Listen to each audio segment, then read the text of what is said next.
Aloha, how you doing? I thought it would be a really cool idea to kind of walk you step by step through a catering order. So catering orders are something that we do super often. We kind of pepper them in between all of our truck events and all of the dinner and show nights. And we do a variety of catering orders. We do a lot of smaller pickup orders, and then we do a lot of larger scale events. I get a ton of inquiries for parties of like 30 to 50, which we don't really do in this season of like May through September. When we get to like October, November, not really December because there's a lot of like Christmas parties.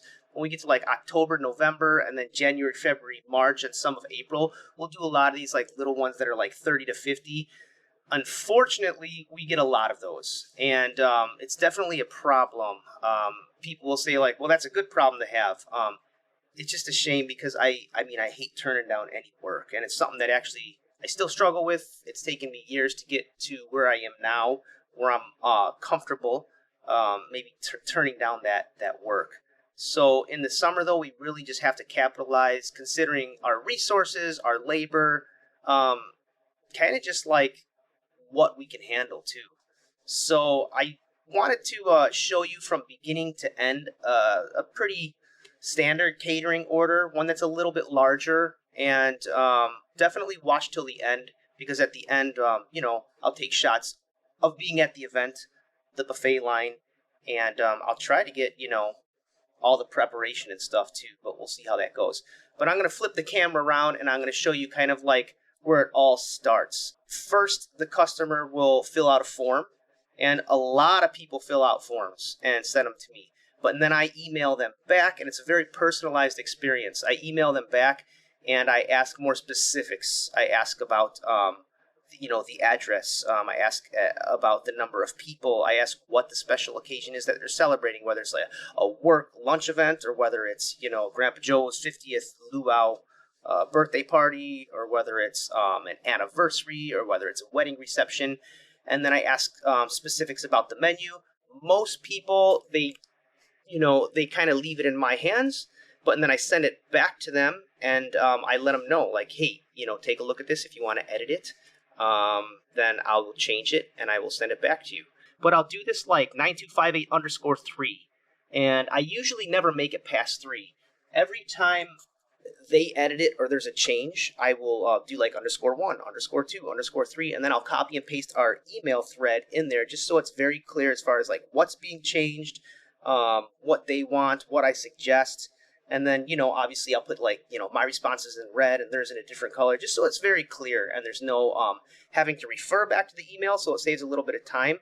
Sometimes proposals have gotten up to 7, 8, or 9, because some people are just very particular and they want some people are just very particular, but, shame on me if it goes to 7, 8, or 9. That means I'm probably not asking good questions. But with the right questions, I can pretty much nail the quote in a couple times. But I'll turn this around and I'll show you again. So we got this one. I blocked out the information to kind of like, respect them. But it's a party of 500. It's coming up on July 20th. Don't know when you're watching this, but we have a lay greeting time. We have a strolling ukulele player. There's going to be a bar there.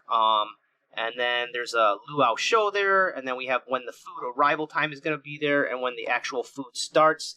The time in between these gives us time to prep. On this one, we're taking the truck.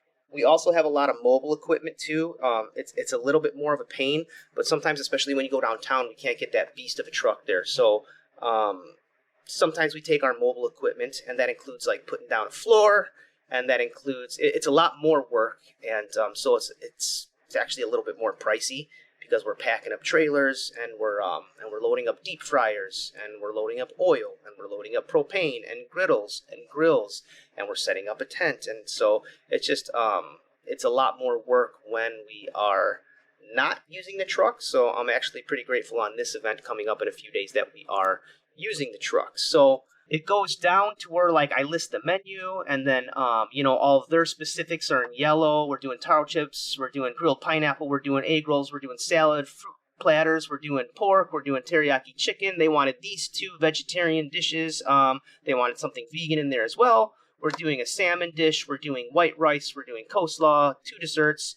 And then with the bar, they're doing Mai Tais, Blue Hawaiis. And then with the bar, they're having 2 bartenders. And then, I'll always give them like 2 pre-mixed drinks. Like in this case, it's going to be the Mai Tai and the Blue Hawaii, which are really popular. Sometimes it might be a pina colada. Sometimes it might be a Hawaiian margarita. It really depends. But they're also getting Kona beer and seltzers. And then I'll put like a few or a couple beers and wines. And then also just like a straight rum and vodka. And then some mixers. So in this case, they wanted pineapple sweet and sour. On this particular job, and a lot of jobs like this, I will actually go out to the site and I'll bring them samples, let them try stuff. We are providing, obviously, all the disposable plates, cutlery, napkins, all that stuff. We have our servers, our lay greeters, we have ukulele player. This says that there's delivery. This talks about the entertainment that they're getting. It's very detailed. I say we supply the following. You're responsible for this. I have their pricing, and yeah, so I try to be very specific with all of the details. This is just years and years kind of, of experience and changing things. So once they sign the dotted line, once they're committed, then I'll come over here. And then this actually I did the other day. I used to do this like weeks in advance, but now it's like I'm kind of just holding on, and I'm just kind of like going week by week just because we're just so crazy. But this is like our prep sheet. This is what we follow in the kitchen. This takes 2.5. This took about 2.5 to 3 hours yesterday. So what I do is I'm going back and forth between their party, and I will go all the way at the top, and I will start with the first menu item. And I do this for every catering job. And then I'll list like grilled pineapple, and then I go to the different categories. And then I list the timeline and what the cooks actually have to do on the truck. So start grilling pineapples at 2:30. And then there's another category where we prep it at Tiki. We're going to prep those on Tuesday. And then there's another category where it's my buy list. And my buy list is anything above and beyond normal service and normal truck. So like I normally wouldn't buy an extra 3 cases of pineapples, but this week I'm going to buy an extra 3 cases of pineapples, so I put it on the buy list. And as you can see, this is all extra above and beyond what I would normally do. And then I have my bar here that I do at the end. I have our hardware, which I didn't finish, my don't forget list. There's always a bunch of little things that we have to bring that it's always like, well, don't forget this. So we just call it our don't forget list. And then I have all the entertainment at the end. So going through every food item, you're basically starting at one, and then you're filling out the categories. Start with menu, and then you're filling out the timeline, the prep at Tiki, the buy list, and then you're going back up to the top and going to the other page. And the other page was veggie egg rolls, or the second item. So, and then I go and I put egg rolls here. And then we're talking about the next item on the prep list, and then what I have to buy for there. And going through every item, it just guarantees that your list is super accurate and you really don't miss anything. So, in short, it starts with them filling out a form and me going through a personalized process with them, maybe them coming by, eating some samples, me dropping off some samples. I'm doing 2 site visitations for this one because we're always downtown, so I'll swing by, and they love that, because it shows them that I'm invested in the job. Whether I'm at the job or not is a different thing, but I'm lining it up, I'm taking pictures, and it's good to be there and to show them that like you're thinking about every little detail and that you're asking good questions. So then once the job is solidified where they sign the dotted line, we've gone through different edits, and then it's just lining up. A lot of our jobs will have the entertainment and the music as well, and then it's lining up like my food orders. It's lining up, what staff is going to be there, and it's a lot to consider. These times behind the computer is just, I say it all the time, it's where the battle is won and lost. It's probably not the best idea if you're just a great cook and you're just like, I want to open a restaurant. Unfortunately, I feel like that's why a lot of restaurants fail, is because you have a guy that's a phenomenal cook and he's super passionate about cooking, and then he opens a restaurant. The same guy doesn't have a computer, doesn't even know how to turn one on. That's probably not a good combination. unless you have a ton of money and you're hiring people to do this stuff. But, we've been in business 20 some years, and so this is stuff that I've learned along the way, through a lot of blood, sweat, and tears, and I think that we got our system down. Still learning, but yeah, at the end of the video, I'm going to go to the job, and I'm going to show you what it looks like, show the food preparation, maybe even some of the food prep. And yeah, this is our catering. We do catering every week. We do the food truck every week, and then the restaurant is always going on. So it's a busy, busy, busy life, and hope this video gives you some insight.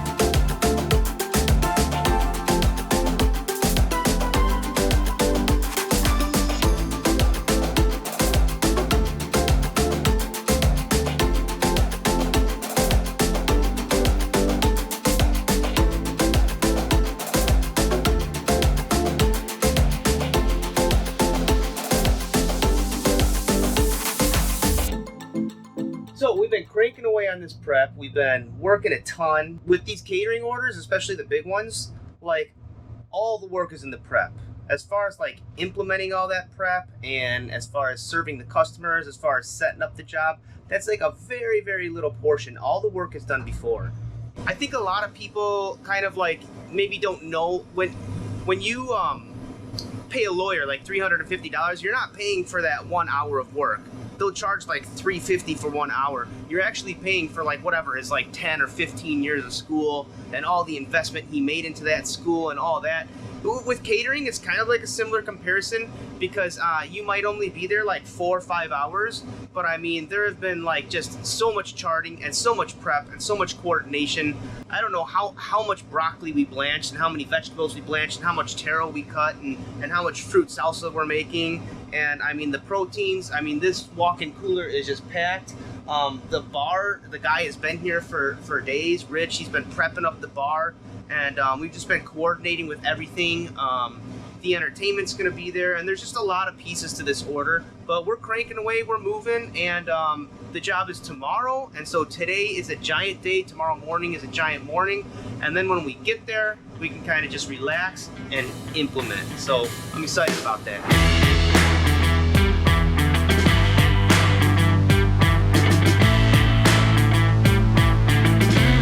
It sucks driving this thing downtown, but kind of get used to it after a little while.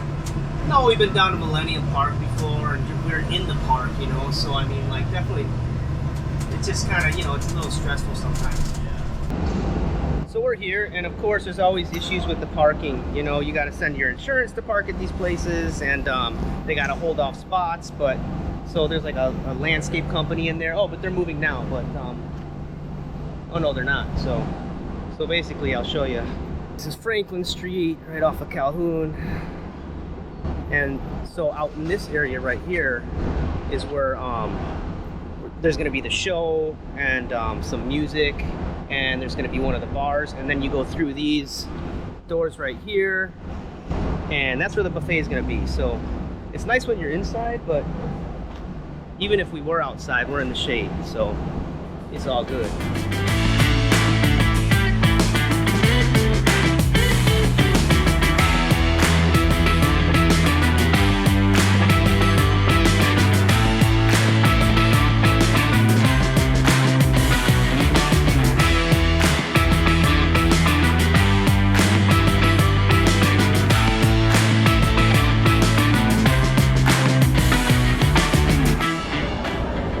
Literally just opened up, and all the lines are at the bar, of course.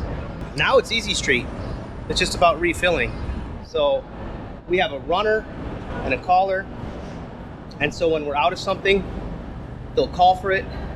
We'll start ahead of time, and then by the time the runner gets there, the tray will be done, and then we'll just do that for 2 hours. So easy.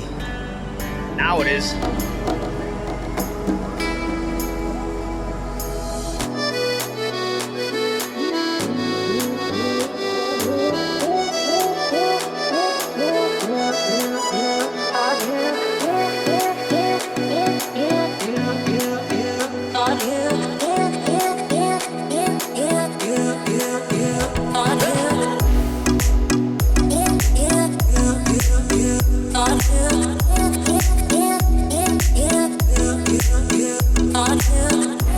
was a cool event. This was a lot of fun. The organizers are super happy with it. Everybody loved the bar. They loved everything. So, and we specialize in this type of stuff. So if you see this and you want to do a large scale party, I mean, it's absolutely something that we do very often and that we actually specialize in. But it was a total success and everybody was really happy. I mean, they're happy. The people were having a great time. And yeah, just providing that luau and that Hawaiian experience for people, it's pretty awesome. It's a pretty awesome thing to do. So, aloha, till next time.